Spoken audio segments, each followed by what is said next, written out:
عزیز احمد خان صاحب، اگر ڈاکٹر ایمن الظواہری روزانہ ایک ہی وقت میں ایک اسی بالکنی پہ آ کے کھڑا ہوگا اور اس پہ ڈرون آئے گا تو کہیں نہ کہیں سے تو وہاں گراؤنڈ سے جاسوسی ہوئی، اس کی موومنٹ کے بارے میں بتایا گیا.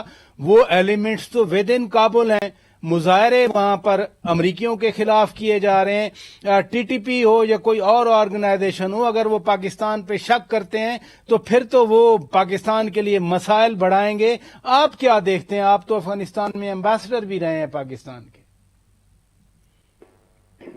دیکھیے، دو مختلف چیزیں ہیں. ایک ٹی ٹی پی الگ ہے. یہ جو مسئلہ ہے زوائدی پہ جو اٹیک ہوا ہے تو وہ ہمیشہ سے امریکہ نے کہا ہے کہ they are going to take ہم آؤٹ. وہ اب انہوں نے ایکشن لیا جیسے ہی ان کی انٹیلیجنس کمپلیٹ ہوئی اس کے معاملے میں. اور امریکہ کے افغانستان میں بہت زیادہ انٹیلیجنس ایسٹس ہوں گے کیونکہ 20 سال امریکہ وہاں رہا ہے. جب طالبان کی پہلی گورنمنٹ وہاں سے ہٹائی گئی تھی تو اس کے بعد انہوں نے وہاں پہ اور بہت انہوں نے کیپٹل وہاں پہ سنک کیا ہے. تو وہ ان کے انٹیلیجنس ایسٹس تو ہیں اور وہ ان سب کیریکٹرز کو جو وہ سمجھتے ہیں کہ امریکہ کے دشمن ہیں ان کے خلاف ایکشن لیں گے. اس کے لیے امریکہ کو بہانہ یہ بھی مل گیا ہے کہ جب انہوں نے تلاش کر لیا زوائری کو اور جو دوحہ ایکارڈ ہے اس میں کلیئر کٹ کیٹیگوریکلی وہ ایگری کیا ہے طالبان نے کہ وہ اپنی سوائل امریکہ کے خلاف استعمال نہیں ہونے دیں گے. تو اس جواز کے اوپر امریکہ کو اپنی ایک جسٹیفیکیشن بھی ہے اس اٹیک کرنے کی. اب یہ کہ یہ ڈرون کہاں سے اڑا، کیا ٹریجیکٹری تھی، اس کے متعلق میرا خیال ہے فی الحال تو اسپیکولیٹ ہی کیا جا سکتا ہے اور اس کے علاوہ کچھ نہیں کہا جا سکتا. تو اس پہ کامنٹ کرنا بڑا مشکل ہے.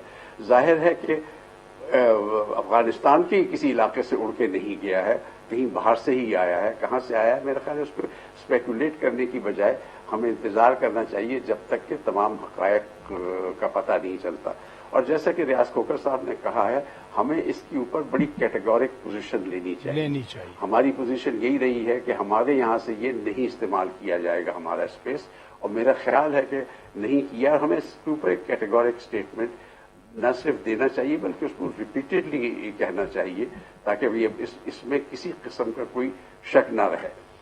جہاں تک ٹی ٹی پی کا تعلق ہے تو دیکھیں ٹی ٹی پی کو افغان طالبان کے ساتھ کمپیئر نہیں کرنا چاہیے. دونوں کا اوریجن بالکل مختلف ہے، لیکن میں اس ڈیٹیل میں نہیں جاؤں گا کیونکہ وہ پھر بہت لمبی بحث ہو جائے گی.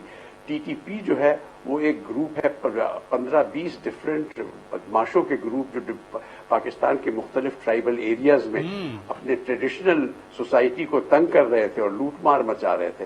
وہ بڑھے اور ان کو تقویت ملی کیونکہ ہماری طرف سے ایکشن بہت ریلیکس تھا. ہم اس کی طرف توجہ نہیں دے رہے تھے. فائنلی جب بات حد سے زیادہ بڑھی تو ہم نے ایکشن لیا، ضرب العزل اور رد الفساد، اور اس کے بعد ان کا بالکل صفایا کیا گیا اور یہ پاکستان سے نکل کے افغانستان میں پناہ گزین ہو گئے. افغانستان کے جن ایریاز میں ہیں وہاں پہ ایکسیس ویسے بھی مشکل ہے لیکن اس کے باوجود طالبان نے ان کو پناہ دی. اس وقت یہ انہوں نے غالباً طالبان کو جا کے کہا ہوگا کہ ہم آپ کے ساتھ مل کے امریکہ کے خلاف لڑیں گے. تو طالبان ہر ایک کو ویلکم کر رہے تھے. لیکن اب پوزیشن جو ہے ہمیں طالبان کے ساتھ بھی بالکل کیٹیگورک لینی چاہیے کہ یہ اب معاملہ ختم ہونا چاہیے. اس کے ساتھ ساتھ میں اور ذاتی طور پہ طالبان سے مذاکرات کے بالکل خلاف ہوں کیونکہ یہ مذاکرات کی بات نہیں. ہمیں نیگوشیٹ طالبان سے نہیں کرنا چاہیے، بات چیت کرنی چاہیے. اور بات چیت یہی ہونی چاہیے کہ آپ میں وہ لوگ جو غلط راستے پہ چل پڑے تھے اگر وہ توبہ کر کے اور آنا چاہتے ہیں اپنے دوبارہ تو ہم کسی حد تک ان کا ماضی درگزر کریں گے اور ان کو ایک اور موقع دے دیں گے، سوائے ان چند لوگوں کے جو ہارڈ کور ٹیررسٹ تھے ان کو تو بالکل ہی نہیں ہے. لیکن باقیوں کو کہ اگر آپ ایک عام شہری کی طرح رہنا چاہتے ہیں اور ایک پیس لونگ شہری کی طرح رہنا چاہتے ہیں تو ہم ادھر کنسیشن آپ کو ایز اے اسپیشل جیسٹر کر دیں گے. لیکن یہ کہنا کہ مذاکرات ہو رہے ہیں ان کے ساتھ، وہ اپنی ڈیمانڈز کر رہے ہیں اور ہم اپنی ڈیمانڈز کر رہے ہیں، we should not dignify them with that status. Exactly جو بات ہے کہ آئین پاکستان کے انڈر وہ بات کریں